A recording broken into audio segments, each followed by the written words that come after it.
Whatever happened to the world's most dangerous man, Ken Shamrock? Hey guys, it's me, Ken Shamrock, Hall of Fame.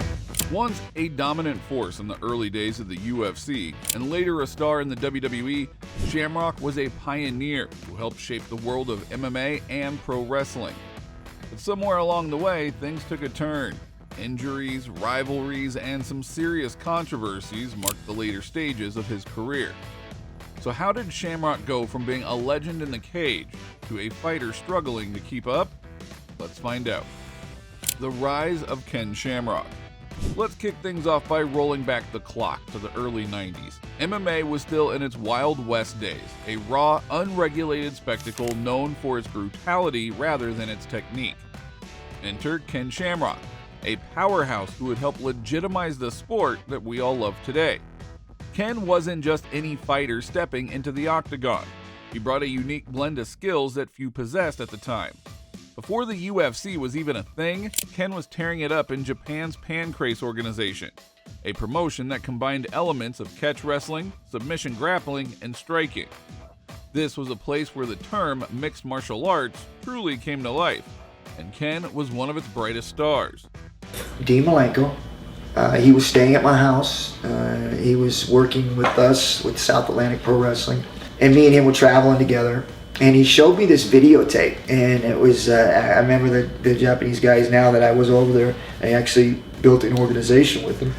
When the UFC debuted in 1993, Shamrock was right there at UFC 1, ready to showcase his skills on a new stage. While most fighters were specialists, either strikers or grapplers, Ken was one of the first to blend disciplines effectively. He had the submission prowess from his Pancrase days and the physicality to stand toe-to-toe with anyone. At UFC 1, Ken made a statement by quickly submitting Patrick Smith with a heel hook in under 2 minutes. But perhaps one of the most significant moments in Ken's early career was his rivalry with Royce Gracie. These two were like fire and ice. Ken with his brute strength and wrestling, Royce with the Brazilian Jiu-Jitsu finesse. Their clash at UFC 5 is still talked about today. It was a battle of styles that ended in a draw, but did so much to elevate the sport and introduce the world to the complexities of MMA. Back when politicians were labeling the UFC as human cockfighting, guys like Ken Shamrock were crucial in legitimizing the sport. He wasn't just a brawler, he was a skilled martial artist who carried himself with a mix of intensity and professionalism. His charisma and fighting style attracted fans and helped the UFC gain traction during its formative years. Ken's nickname, the world's most dangerous man, wasn't just hype. It was a moniker given to him by ABC's The World's Most Dangerous Things TV special, and it stuck, for good reason. He became one of MMA's first true stars, helping to bring mainstream attention to a sport that was desperately fighting for acceptance. Transition to WWE. Now, just when you thought Ken was going to dominate the MMA scene forever, he threw us a curveball. In 1997, at the height of his fighting career, Shamrock made the jump to the world of professional wrestling, signing with the WWE, back then known as the WWF. So why did one of MMA's top dogs switch over to wrestling? Well, for starters, the financial opportunities were too good to pass up. The UFC was still struggling financially and wasn't paying fighters what they deserved. WWE offered Ken a chance to not only earn more money, but also increase his visibility on a global scale. Plus, the crossover appeal was massive. Fans were eager to see how a legit fighter would fare in the scripted world of pro wrestling. And let's be real, Ken had the look, the physique, and the intensity that fit perfectly with WWE style at that time. WWE did not waste any time capitalizing on Ken's legit fighting background. They billed him as the world's most dangerous man, playing up his UFC accolades to build his tough guy persona. In an era dominated by larger-than-life characters, Ken brought a sense of realism that set him apart. Ken jumped right into high-profile storylines, mixing it up with the likes of The Rock, Stone Cold Steve Austin, and Bret the Hitman Hart. His feud with The Rock over the Intercontinental Championship was particularly memorable. The two had great chemistry, and their matches helped elevate both of their careers. Shamrock was very smart. He was just like, stick with this first. There's a real shot here. And if you remember, he started in pro wrestling and then went over when you were there, right, in the early days of the UFC. Yeah, he was dominant in MMA in the early days. He was one of the first guys to figure out conditioning. His gym, the Lion's Den, notorious for being absolutely brutal with their strength and conditioning routines. They would try to break you, and he would just try to let you know, like, the worst thing you want to be in a fight is tired. And you are going to get tired as fuck training with us so that the fight's going to be easy. How do you think those guys would fare today? I think guys like Ken Shamrock or Royce, Gracie, they would rise today. And speaking of championships, Ken snagged the Intercontinental title, solidifying his place in the mid-card, a stepping stone to potential main event status.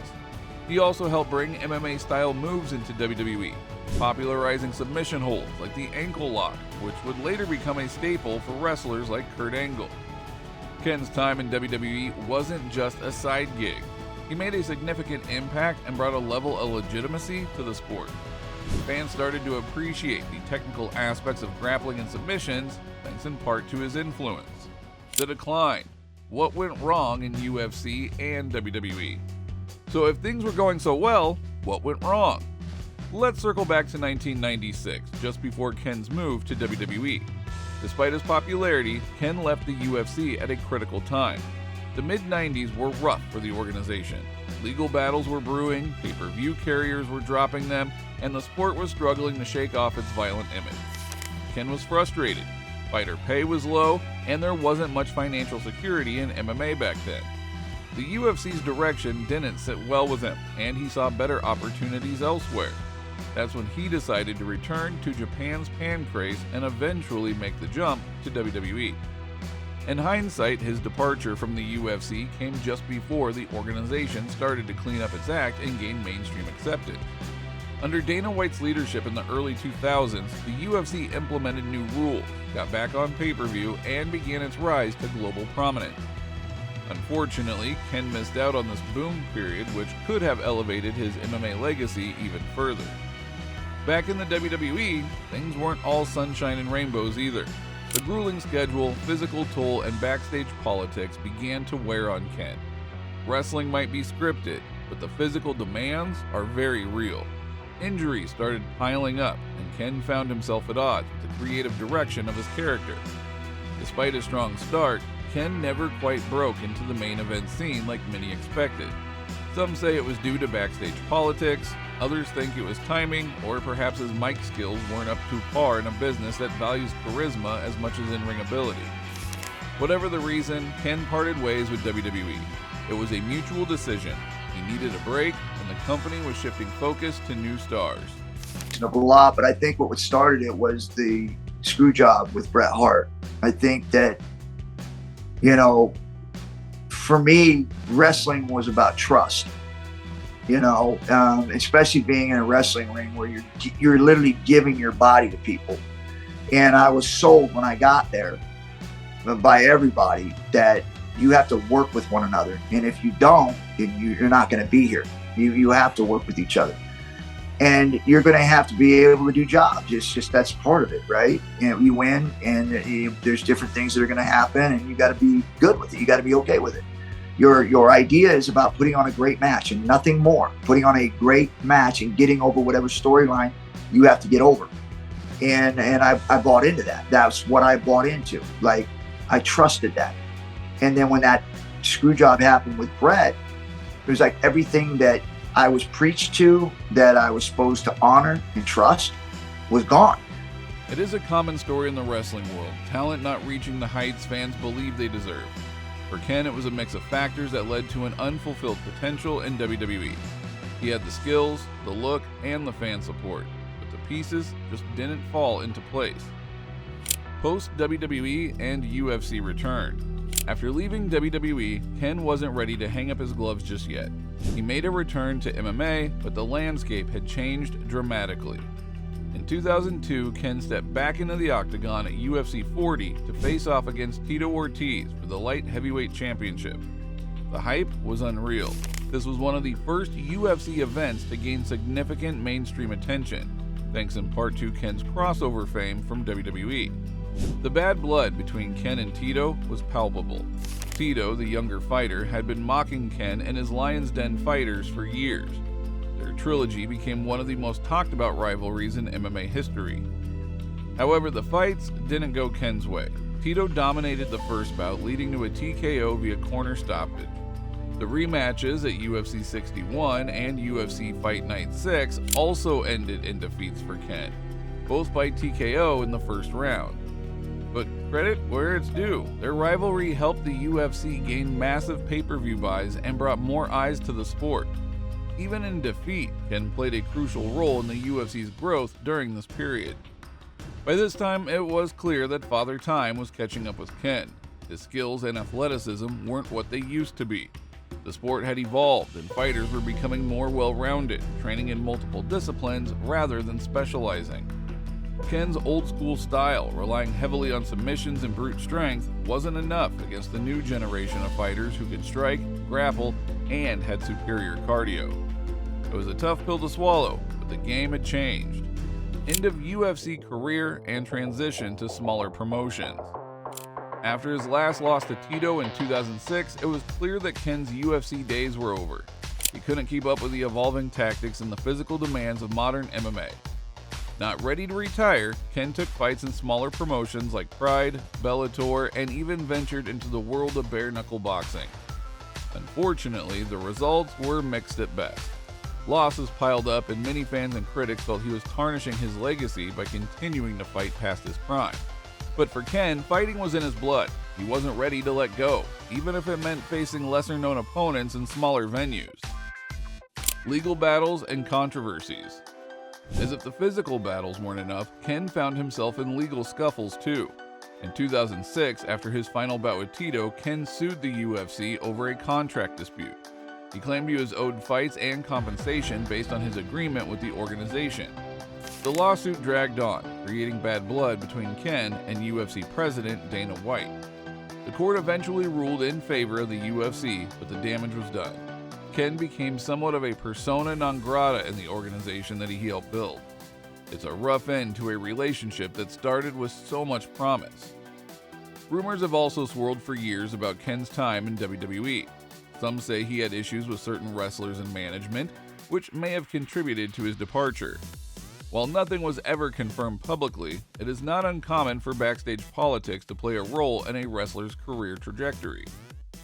Drug testing and steroid allegations. In 2009, Ken was suspended by the California State Athletic Commission after testing positive for banned substances, including steroids. He received a 1-year suspension, which was a significant blow to his already declining career. This incident further tarnished his legacy and raised questions about how long he had been using performance-enhancing drugs. For a fighter who was once the epitome of natural strength and skill, it was a disappointing turn of events. What Ken Shamrock is doing now. Despite the setbacks, Ken didn't disappear from the public eye. He made sporadic appearances in independent wrestling promotions, bringing his MMA persona back to the squared circle.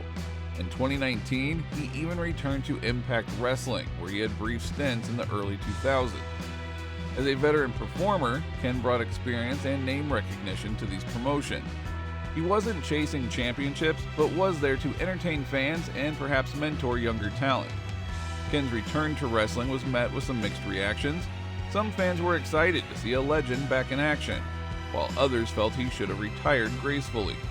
But nevertheless, he continued to do what he loved, performing and fighting. Always the warrior, Ken ventured into the brutal world of bare-knuckle boxing. In 2019, Ken founded Valor Bare Knuckle, his own bare-knuckle boxing promotion. He aimed to bring legitimacy and regulation to a sport that was often seen as too savage for mainstream acceptance.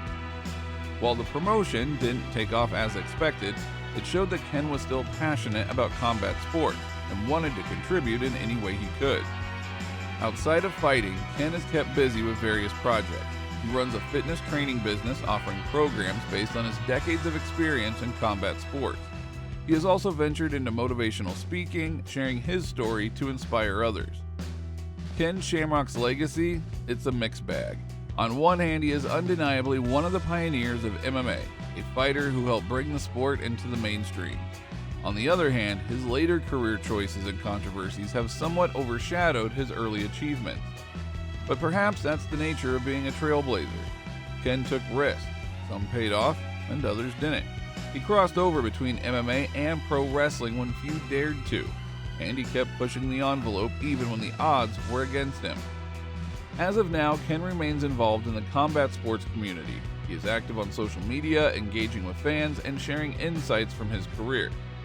He seems to have mended fences with the UFC to some extent, appearing in promotional materials and historical retrospectives. Time heals, as they say. Ken is also focused on his family and personal life. After years of living in the fast lane, he has found a balance between staying connected to the sport and enjoying life outside the ring and cage. So what are your thoughts on Ken Shamrock's career? Did he leave the game too late, or do you think his pioneering status outweighs the later setbacks?